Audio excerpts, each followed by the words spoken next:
What if I told you there was a much easier method of creating viral cinematic shots with the help of AI from a single image? We're going to start by taking a single still frame image from the video. I'm going to be using Final Cut Pro for this example. In the timeline, move the playhead to a part where you want the effect to start. This will be our starting frame that we will use later. Under the File menu, go to Share and Save Current Frame. Or you can simply take a screenshot of your timeline, but I recommend exporting the single frame image for the highest resolution possible. Once the image has been exported and saved, we're going to open ImagineArt and head to the Workflows tab to create our fast and easy cinematic shot. This is one of the most productive AI tools I've used so far, as it allows you to build out a system that generates videos and images while maintaining consistency. They even have pre-made templates for you to use based on the type of project you're aiming for. The best part of all of this is the ability to use 3 or 4 different tools to get the look you want without ever leaving ImagineArt, allowing you to work more efficiently. Simply build the workflow with nodes in the Workflows area one time and you don't have to do it all over again, saving you even more time. You can even work alongside team members by inviting them into your Workflows project. Once you're in the Workflows section, on the left side of the screen will be a menu with some options. You will see the ability to add nodes, move things, use the search, add a section, add sticky notes, and view your assets. If you hover over the plus node button, a side tab will show you more options like uploading an image node, adding a text prompt node, and much more. In the quick search, you can scroll down the list of available text, image, and video models you can use to help bring your idea to life. The list includes viral AI models like Nano Banana Pro, ChatGPT, and even ImagineArt's very own very realistic ImagineArt 1.5 model. I'll first add a new node by double-clicking on the empty canvas and selecting the image node. An empty image box will be shown at first. On the left side of the image node, we'll have input links for the prompt and reference, and on the other side will be the image input link. On the right side of the Workflows page will be the Properties menu with options to change the model, aspect ratio, and even the resolution of the image node. There's a ton of really great AI models to pick from, but I'm going to pick Nano Banana Pro. For the aspect ratio, I will be choosing a widescreen format for the cinematic shot, so I chose 16:9. And finally, for the resolution, I chose 2K. Then I'll add an import node so I can upload my own frame that I exported from Final Cut Pro into the Workflows area that will act as our first frame in the animation. From there, you can replace the image, copy the image, and even duplicate that same node. To delete a node, just click the 3 dots and click delete. Now, add a new prompt node and place it wherever you like. Then type the prompt you want to change in the image we imported. In this case, I typed, "The camera pans further out so you can see more of the shot. The man stays in the same location." When you're done with the prompt, link the prompt node to the image prompt node.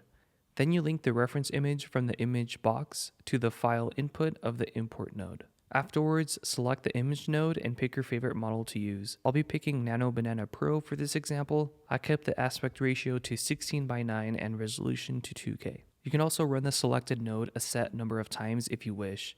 I just left it at 1.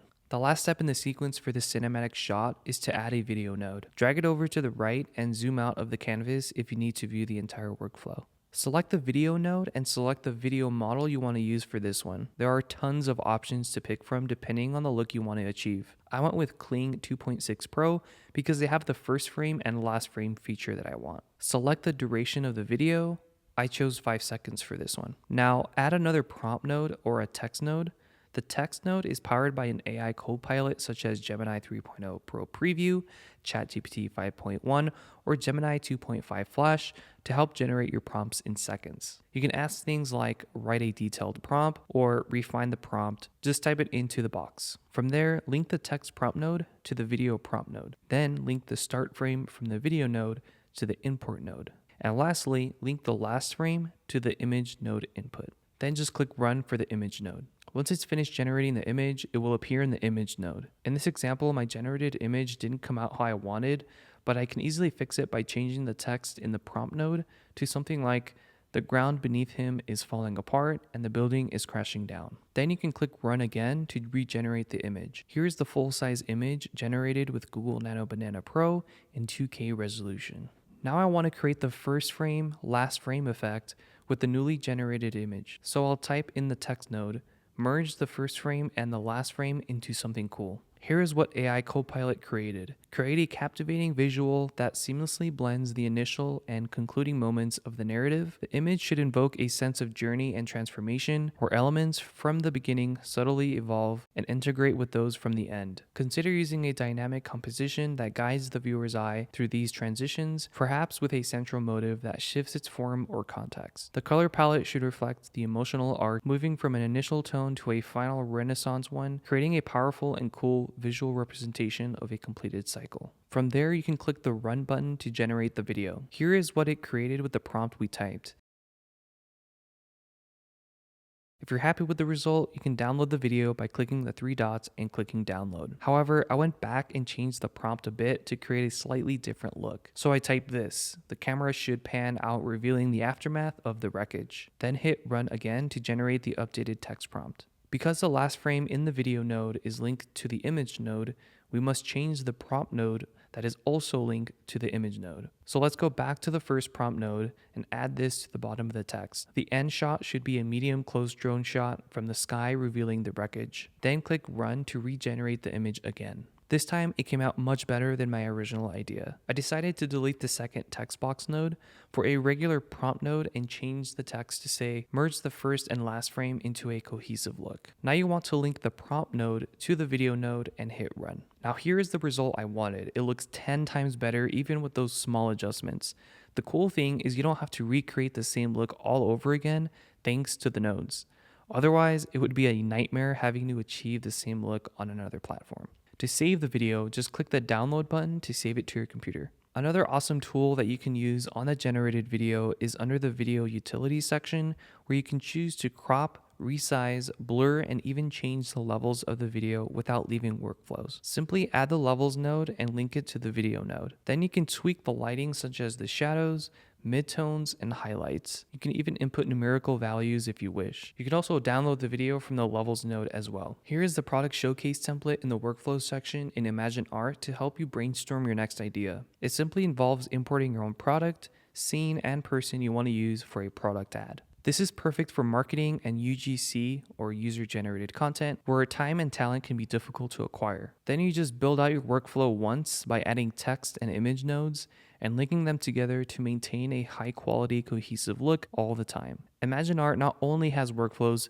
but they have tons of other really cool features like editing videos, photos, and even upscaling images. They even have the Imagine Apps section to create viral trend-setting visuals like the banana wick scene from John Wick. Simply import your own photo, select the aspect ratio, and hit the generate button. It's really that easy. Here's what the banana theft scene would look like. To create your own, just import your own photo that you want to use, select the aspect ratio, I chose 4:5, and video for the output type. This is the finished result. It puts you into the scene like GTA, then just hit the download button to save it. ImagineArt has a lot more tools as well, like an AI background changer, video extend, and you can animate images using world-class AI models. You get unlimited access to Seedance Pro Fast, Nano Banana, and ImagineArt 1.5, and more depending on the plan that you choose. So if you want to try it for yourself, I will have an affiliate link down in the description for you to use. If you enjoyed this video, consider hitting the like button.